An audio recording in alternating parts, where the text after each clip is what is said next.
할렐루야. 오늘 하루도 주 예수 그리스도와 함께 하나님의 말씀과 함께 살아가는 삶이 되시기를 바랍니다. 출애굽기 24장입니다. 출애굽기 24장 1절입니다.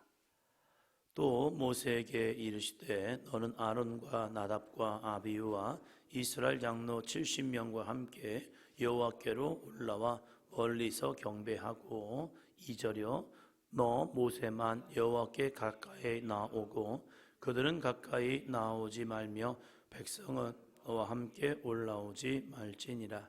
아멘. 하나님께서 모세에게 말씀하십니다. 너는 아론과 나답과 아비후 이스라엘 장로 70명과 함께 여호와께로 올라와 멀리서 경배하라. 지금 무슨 말입니까? 하나님께서 하나님의 임재, 지금 시내산에서 하나님의 임재를 이 모든 사람들에게 보여주겠다는 겁니다. 아론, 나답, 아비후 그리고 이스라엘 장로 70명 이들에게 멀리서 경배하면서 하나님의 임재를 경험하게 합니다. 하나님의 초대이죠. 영적 잔치에 그들을 초대해서 그들을 만나 주시겠다는 겁니다. 그러나 모세만 여호와께 가까이 나오고 그들은 가까이 나오지 못하게 합니다. 하나님과 관계성이요. 모세를 통한 하나님의 관계성.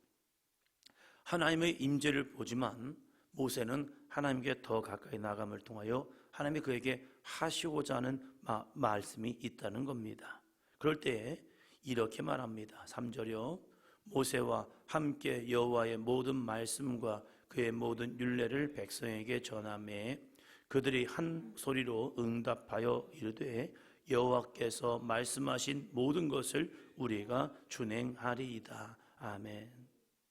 여기서 중요한 게 그거죠. 이제 백성들이 이 모세가 전하는 말씀을 들으면서 응답합니다. 여호와께서 말씀하신 모든 것을 우리가 준행하리이다. 우리가 하나님의 임재, 하나님의 말씀을 받으면요 고백하는 모습이 이겁니다. 하나님, 내가 하나님께서 말씀하신 모든 것을 우리가 준행하겠습니다. 하나님의 임재를 봅니다. 하나님의 음성을 듣습니다. 그러면 우리가 이러한 고백을 하게 됩니다. 하나님, 말씀하신 것을 내가 준행하겠습니다. 그런데 이 말씀을 하고 난 이스라엘 백성들, 이제 우리가 이 출애굽기를 쭉 좀 이해하시는 분들은 모세는 이 사건 이후에 하나님께서 그를 부르셔서 산으로 올라갑니다. 다른 곳으로 올라간 게 아닙니다. 시내산 그 속으로 올라갑니다. 그 시내산을 우리가 이제 성지순례를 가보면 정확하겠지만, 그러나 가보지 않아도 요즘 유튜브나 좋은 매체들이 많기 때문에 시내산이 이런 산입니다 라고 말합니다. 우리나라처럼 막 나무들이 있어서 산으로 올라가면 안 보이는 그런 산이 아니라 그냥 민둥산으로 돼서 쭉 되어 있습니다. 근데 하나님께서 이 하나님의 임재를 보여주기 위해서 구름으로 가려버립니다. 그러니까 이 산 밑과 산 위가 구름으로 가려져서 이제 그 위를 볼 수가 없게 됩니다.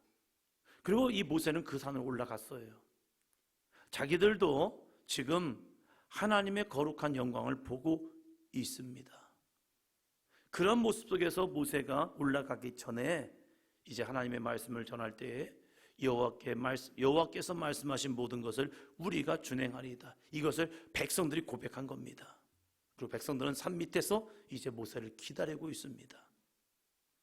그리고 이 모세는 이제 25장부터 우리에게 보여주는 것처럼 이제 그들이 하나님을 만나야 할 거룩한 성막, 그 성막을 하나님께서 친히 다 하나하나 보여주면서 이 모세로 하여금 이 성막을 내려와서 백성들에게 지시하여 그 성막을 짓도록 하기 위해서 이제 하나님께서 그 성막을 다 보여주시는 겁니다. 그러한 상황 속에 있는 겁니다. 그러기 전 24장이 이루어지는 거예요. 왜 이 24장이 주어지느냐? 이제 너희들은 모세가 나에게 나아갈 때에 너희는 내 말에 순종하기 위해서 너희는 기다리고 있어. 이것을 해주기 위해서 24장이 주어진 거예요. 우리가 신앙생활할 때에 출애굽기 24장의 모습을 우리도 많이 경험합니다. 그런데 그 가운데서도 의외로 많은 사람이 32장의 모습이 살아가고 있다는 사실이에요. 24장의 귀한 은혜를 경험했음에도 불구하고 이제 이 목요일 날 있을 32장의 사건들이 우리 삶에 있다는 거예요. 그래서 우리는 잊지 말아야 할 것이 하나님과 나와의 관계입니다. 하나님을 놓치지 말아야 할 모습이 있다는 거예요. 8절 볼까요? 모세가 그 피를 가지고 백성에게 뿌리며 이르되 이는 여호와께서 이 모든 말씀에 대하여 너희와 세우신 언약의 피니라. 아멘. 하나님과 이스라엘 백성들과의 관계, 이 관계를 무슨 관계로 말하냐? 피의 언약의 관계예요. 피의 언약의 관계라는 것은 뭐냐면 그 관계를 지키지 않으면 너희 죽어, 이걸 얘기하고 있는 거예요. 언약은 어떤 것은 그냥 안 지켜도 돼, 바쁘면 안 와도 돼 라고 하는 그런 약속이 있고요. 우리나라 사람들이 가장 많이 하는 약속이 있잖아요. 우리 밥 한번 먹을까? 이거예요. 이게 무슨 얘기예요? 시간 되면 먹고 나중에 한번 먹을까? 이거지 내일 먹자 이게 아니잖아요. 그런데 거기에다가 이런 약속을 더 할 수 있어요. 우리 밥 한번 먹을까? 라고 할 때 언제요? 그럼 이 사람이 이제 급해집니다. 언제? 난 그 의도가 아니었는데 그냥 한번 먹자라고 한 건데 언제요? 하면 이제 그때 이제 바빠집니다. 그러게? 언제 먹는지? 그러면 그 얘기 들은 사람이 그럼 내일 먹을까요? 그럼 자기 스케줄을 찾습니다. 내일 먹을까요? 그러면 내일 잠깐만요. 제가 스케줄 한번 볼게요. 보니까 내일은 안 되고요. 그럼 언제 되죠? 모레는 되겠네요. 그래요? 그럼 모레 몇 시요? 하면요. 점심 때 11시 하면 그때는 진짜 만나는 겁니다. 약속이란 것이 그냥 하나의 그냥 뭉텅그리로 지은 약속도 있지만 구체적으로 지은 약속이 있어요. 하나님께서 이스라엘 백성들과의 관계, 여호와께서 말씀하신 모든 것을 우리가 준행하겠습니다 라고 이스라엘 백성들이 화답을 합니다. 화답을 할 때 그래 너희가 나의 말을 다 지키겠다고? 준행하겠다고? 그러면 이제 약속해볼까? 그 약속이 무엇입니까? 피의 약속이라는 거예요. 너희가 그 약속을 지키지 않으면 너희 이제 죽어. 나도 너희에게 이 약속을 반드시 지킬 거야 하면서 피의 언약을 하십니다. 그리고 이제 9절 봅니다. 모세와 아론과 나답과 아비후와 이스라엘 장로 70인이 올라가서 이제 모세, 아론, 나답, 아비후, 모세는 여호수아와 함께 산에 올라갈 겁니다. 남아있는 사람들 가운데 이 백성을 지도할 지도자가 필요합니다. 모세뿐만 아니라 이제 이스라엘 백성들을 지도할 지도자들이요. 왜요? 모세가 그 부재 중에 있을 때예요. 부재 중에 있을 때 아론과 나답과 아비후 이스라엘 장로 70인이 올라갑니다. 왜 하나님께서 그들을 올라오라고 말합니까? 너희도 나를 경험하라는 겁니다. 경험하고 하나님의 뜻 가운데 순종하는 자가 되라고 그들을 불러주시는 겁니다. 10절 11절입니다. 이스라엘의 하나님을 보니 그의 발 아래에는 청옥을 편 듯하고 하늘같이 청명하더라. 하나님이 이스라엘 자손들의 존귀한 자들에게 손을 대지 아니하셨고 그들은 하나님을 뵙고 먹고 마셨더라. 아멘. 왜 하나님이 이스라엘 자손들의 존귀한 자들에게 하나님의 임재를 보여주는 거예요? 하나님을 보여주는 게 아니라 하나님의 임재예요. 차이가 있습니다. 하나님을 대면하는 것과 하나님의 임재를 경험하는 것. 내가 구체적으로 하나님을 표현할 수 없지만 하나님을 경험하는 겁니다. 내 심령 속에. 이것을 요한 웨슬리 목사님은요, 내가 하나님의 말씀을 들을 때 내 마음이 뜨거워졌다, 내 마음이 따뜻해졌다 라는 표현을 합니다. 뭔가 모를 하나님의 감싸주심, 하나님의 품어주심, 하나님이 나에게 가까이 오심을 느끼는 겁니다. 이것은 느껴본 사람만이 알 수 있습니다. 그래서 이렇게 말합니다. 나는 하나님을 만났습니다. 이런 고백을 해요.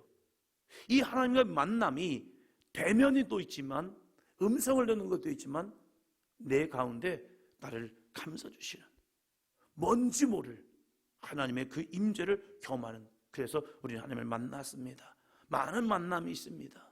어떤 사람은 듣기도 하고 보기도 합니다.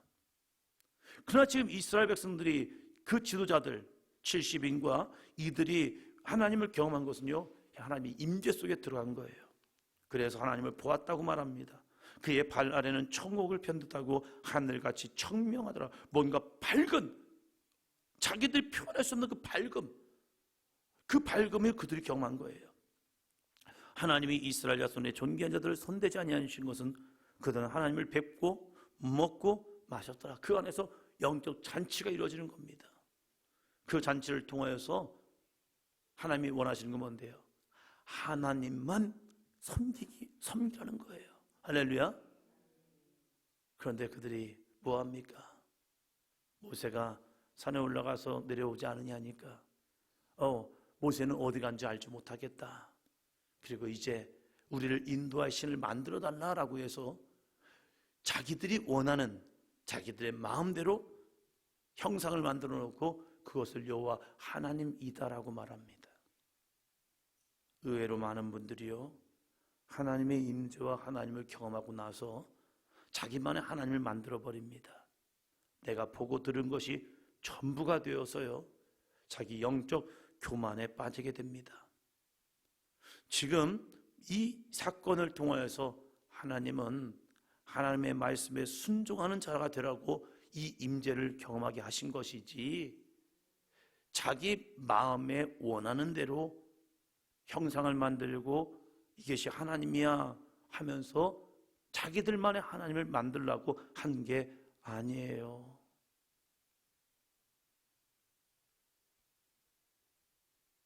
하나님을 경험하지 못한 사람은 자기만 하나님을 만들지 않습니다. 그런데 하나님을 좀 경험하다 보니까 자기만의 하나님을 만들어버리는 거예요. 그러면서 왜? 나도 경험했기 때문에, 나도 하나님의 음성을 들었기 때문에, 나도 하나님을 보았기 때문에 자기만의 하나님을 만들어 놓고 하나님이 나에게도 이렇게 역사하셨다고 잘못된 하나님을 만들고, 그리고 그것을 하나님인 것처럼 살아가는 모습이 있다는 거예요. 하나님이 왜 모세를 부르십니까? 12절입니다. 여호와께서 모세에게 이르시되 너는 산에 올라 내게로 와서 거기 있으라. 내가 그들을 가르치도록 내가 율법과 계명을 친히 기록한 돌판을 내게 주리라. 아멘. 하나님을 경험하면 다음에 필요한 것은요, 말씀을 내 삶에 적용시키는 겁니다. 그래야 내가 바른 길로 갑니다. 보았네 들었네도 너무 중요해요. 영적 체험은요, 우리를 하나님께 가까이 가게 만듭니다. 그럼 가까이 간 우리에게 하나님이 무엇을 해주길 원한대요? 말씀을 줍니다. 그 말씀을 통하여서 우리의 신앙은 견고해집니다. 그래서 기도와 말씀은 꼭 함께해야 합니다. 기도만 하면 희한하게도 사람들이 영적 교만에 빠집니다. 내가 2시간 기도한다, 3시간 기도한다, 몇 시간 기도한다 하면서 내 기도의 분량이 늘어나면 은혜지요. 근데 그 은혜가 어느 순간에 잘못하면요, 영적 교만에 빠져요. 기도하면, 그렇게 열심히 기도하면요, 정말로 보게 됩니다. 듣게 됩니다. 근데 그것이요, 성령의 역사만 있는 것이냐? 아니에요. 거기에 악한 사단 마귀도요, 가라지를 슬슬 뿌립니다. 근데 이 가라지는요, 희한하죠? 벼보다 가라지가 더 큽니다.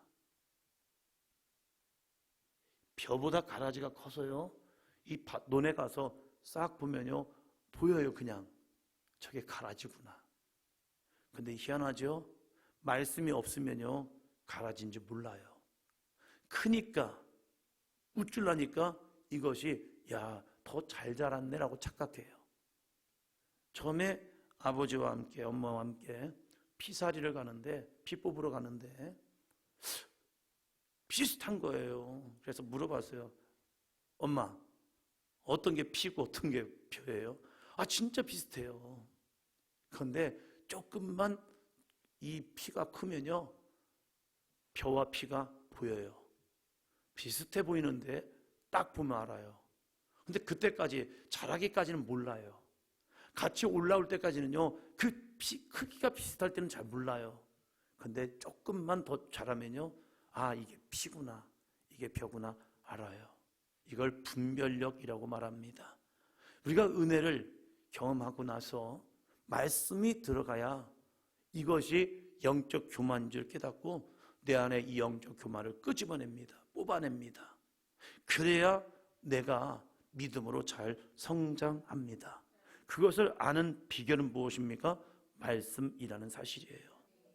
내 안에 말씀을 통한 영적 분별력이 있지 아니하면요, 올라온 것이 열매인 줄 아는 거예요. 그래서 내가 더 웃줄, 나 좀 봐주세요, 나 좀 봐주세요, 내가 이렇게 기도하고 있잖아요, 내가 이렇게 신앙생활 했잖아요, 내가 들었거든요, 내가 보았거든요. 그런데 사단은요, 광명한 천사처럼 우리에게 속삭여요. 기가 막히게 말합니다. 성도들의 삶도요, 기가 막히게 알려줍니다. 귀신같이 합니다. 그래서 그걸 귀신의 역사라고만 얘기합니다. 거기서 잘못하면요, 무너집니다. 자기만 이야기하고 있다는 사실이에요. 그래서 하나님께서 그들에게 이 모세를 통하여 무엇을 줍니까? 율법과 계명을 친히 기록한 돌판을 주겠다는 거예요. 그래서 이렇게 말합니다. 13절이요. 모세가 그의 부하 여호수아와 함께 일어나 모세가 하나님의 산에 올라가며 14절이요. 장로들에게 이르되 너희는 여기서 우리가 너희에게로 돌아오기까지 기다리라. 아론과 훌이 여호와 너희와 함께 하리니 무릇 일이 있는 자는 그들에게로 나아갈지니라 하고, 모세와 여호수아는 여호와께로 올라가고요, 장로들에게 부탁을 합니다. 너희는 여기서 우리가 너희에게로 돌아오기까지 기다리라. 너희는 여기에서 우리가 너희에게 돌아오기까지 기다리라. 뭘 가지고요? 이제 하나님 임재를 경험했기 때문에, 하나님의 역사를 경험했기 때문에, 다시 하나님의 은혜가 너희에게 임할 것이기 때문에 너희 여기서 기다려. 근데 며칠 못 참았다고요? 며칠을 못 참은 거예요? 40일밖에 시간이 지나잖아요. 40일. 누군가에게는 길 수 있지만 누군가에게는 짧을 수도 있어요. 하나님의 임재를 경험하는 모세는요, 먹지도 아니하고 마시지도 아니하면서, 여호수아도 마찬가지예요. 그가 뭘 가지고 올라갑니까? 아니에요. 그들은 산에 올라가서 그 40이야 40일을요 먹지도 마시지도 않으면서 그 시간을 보냅니다. 그들에게는 짧은 시간이었을 겁니다. 그러나 남아있는 이들에게는요, 그 시간이 길었대요. 그래서 우리를 위하여, 우리를 인도할 신을 만들어 달라고 이야기합니다.